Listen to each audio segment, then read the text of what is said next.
Welcome to my video about the Air Pro Diagnostics scan tool. This video is going to be a basic introduction as to how to use the Air Pro scan tool, as well as a little bit of a review of the tool itself. I did previously make a video about this scan tool a few years ago when we first received it, and so this is an updated video that I think will be a little bit more helpful than the previous one. The tool comes in this protective case with these locking latches. Make sure to push that gray lever and then you can undo these latches to open the tool up. And inside you will see this tool is actually a Windows-based tablet. And you'll see these cords in here. So this one cord is for the DLC, data link connector that goes to the car. Another one is attached to a stylus that you can use on the touchscreen for the tool. The on button you saw a few moments ago is in the top right corner, and this that I'm holding now is the charging cable. It goes in the front of the tool. Again, depending on the tool, it may be slightly different if the tablet has been updated. But here we are turning the tool on, and once we turn the tool on, we come to this main screen, and in the bottom left-hand corner, you can select Shop, and that will log the tool into the shop functions that we can perform. And then you'll see on here the main screen for the Windows software. The only thing we really need in here is Google Chrome, which you see in the top left. Make sure you're connected to Wi-Fi and the battery's charged on the device.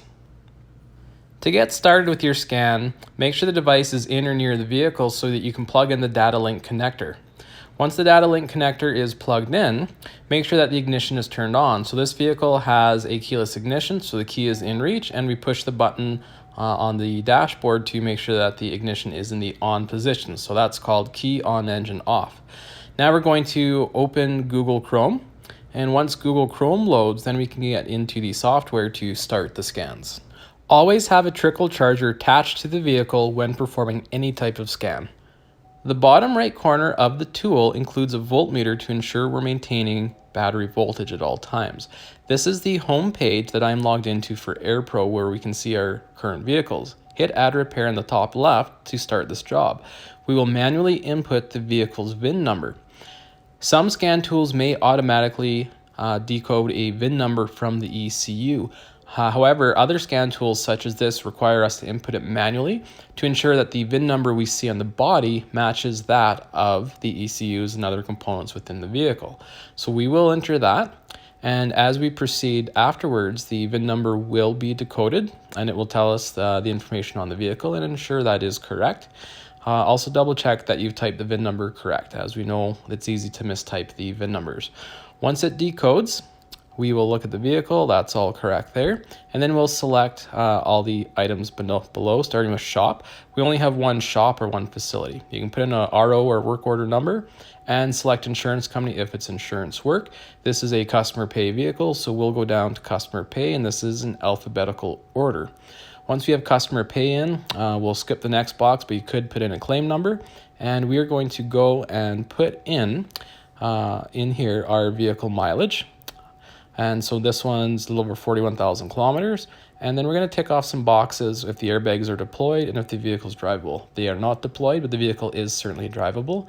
And then select the points of impact for damage. And then we can go create and request in the bottom to proceed with the scan. At the top of this page, it will ask us what type of scan, pre, post, or other. This is a pre-scan.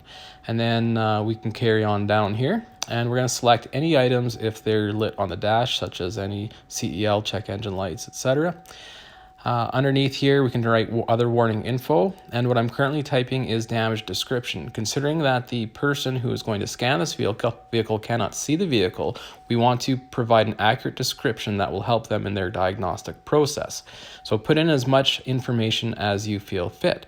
Is it a hail damaged vehicle, parking lot dent, or has this thing been rolled several times? Any other notes that might be important for the person scanning, such as if the vehicle is disassembled. My contact info is in the bottom, and then we've hit request, and we're back on this main page. We'll see the wrench outlined in white. That means the request has been made, but no one started it. Once someone has actually entered this, then we'll see that wrench turn orange. There we go. That means someone's in there reviewing the information that I've submitted. Once they've reviewed that information and they're ready to scan, we'll see the screen turn black and it will say scan in progress.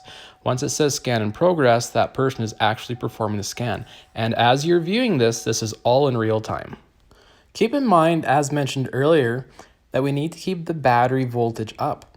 Lights such as headlights and taillights will remain on while the ignition's on, drain the battery, which could cause faults. While the scan is in progress, you can do other tasks. However, do not do anything that will disturb the vehicle. So keep weight off the passenger seat, avoid pushing buttons, things of that nature. What we also have to make sure is that the ignition doesn't time out. As we can see in the photo, the lights on the dash are off, meaning the ignition's timed out. We'll have to push that button again. Otherwise, we've lost contact with the electronic modules. We also have to make sure that the scan tool itself keeps its own battery voltage up. Therefore, keep checking the charge level on the device or plug it in. And lastly, make sure that the device itself keeps its internet connection. If the Wi-Fi goes down, then of course the scan will be stopped. If the technician that is scanning the vehicles has any problems or concerns, that technician may phone you and ask you to do certain things or check certain things on the vehicle. Additionally, the technician will phone once the scan is complete to let you know not only that's complete, but can also address any concerns with you. If there are codes or other faults that have come up, the technician can help you in the diagnostic process. Additionally, you will receive that technician's contact information if you do want to discuss those items with the technician at a later point. When the technician is complete, the technician will log out and, if you request, shut the scan tool off. At that point, you can carry on with other tasks. The technician will also send you an email with all of the documented information, which we'll discuss in a few moments. After the scan was completed, I received an email including this position statement from the technician. And so this is a position statement about pre and post scanning from General Motors.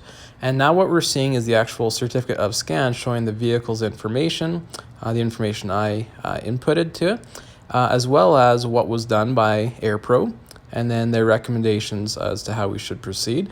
It will show every control module that was scanned in the vehicle. This one has 21. It showed one module with codes, and these are the codes that were present. So in black, we can see the code, the name of the code, and in red, the technician's recommendations for what we should do. So that certainly aids in the diagnostic process for us. Back on the home screen, we can see this job up here, and we can see these different colors. If I hit the red button, that'll bring the screen up to end it, and I can give a review of how the scan went. Please review AirPro, let them know how they're doing. If they're not doing well, it gives them an opportunity to improve. In this box up here, I can select jobs that we've worked on in the past. So these ones that are completed and paid for, but I can go back and review the invoices, review the previous scans, or if it's a job we're going to work on again, I can take that same information and re-upload it to start another scan on that vehicle. Perhaps you have a repeat customer.